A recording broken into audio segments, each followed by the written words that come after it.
Hello. This is your host, C. Jackson Paul, live from the Eternal Gems studio.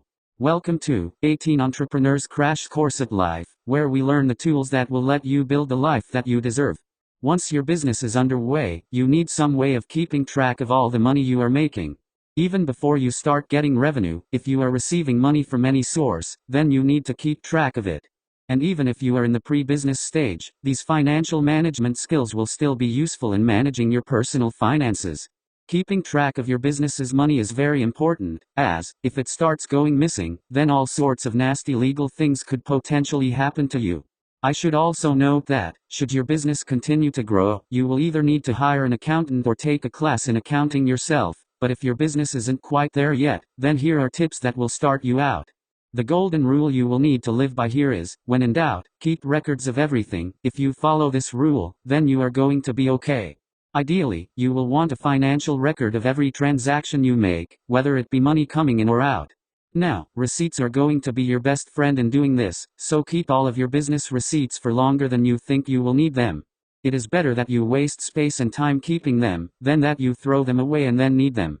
But you shouldn't regularly be consulting these receipts. They are backstop records in case you need to prove something. For keeping most records, including the master sheet of all expenses that we will get to later, I would recommend you use a spreadsheet. A spreadsheet is a type of software that keeps data in a massive table. If you are unfamiliar with spreadsheets, there is a link to an introduction down in the description.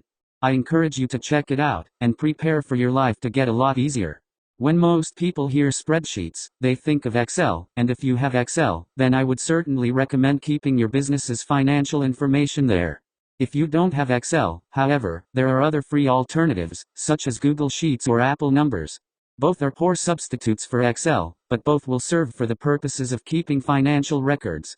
So, once you have the spreadsheet software of your choice, the simplest thing to do, if your business is still part-time with no investments or equipment, is to just keep a record of the dates and amounts of all sales.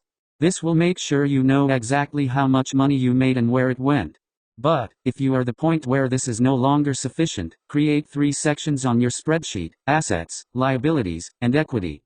Assets are where you have all of the things you own, such as cash or equipment, and liabilities are where you put your debts. Equity is how much your business is worth, and is found by assets minus liabilities. This is the master sheet, telling you about the health of your business, and should be linked to the rest of your spreadsheet via formulas. Beyond this point, we will stray too deep into actual accounting for the scope of this video, but there are online resources that can help you. So much for record keeping, but how do you decide how to spend money? That is where the idea of a budget comes in. A budget is basically a plan for where your money will go.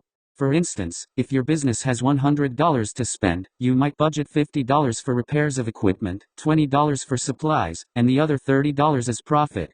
But budgeting is just as important for your personal financial management as for that of your business. If you lack a budget, whether in business or personal life, then you will continue to hemorrhage money. That is because you will spend money, not according to a plan, but rather according to how you are feeling at the moment. As time goes on, you will have no idea how much money is going where. Eventually, though, there will be no money left to go anywhere, and you will be up a creek without a paddle. We will cover how to make a budget in part 2 of this video. Everyone has dreams in life, and we at Eternal Gems want to help you live up to your full potential. Check out our website and social media, linked below in the description, leave your thoughts down in the comments, and stay tuned for more videos.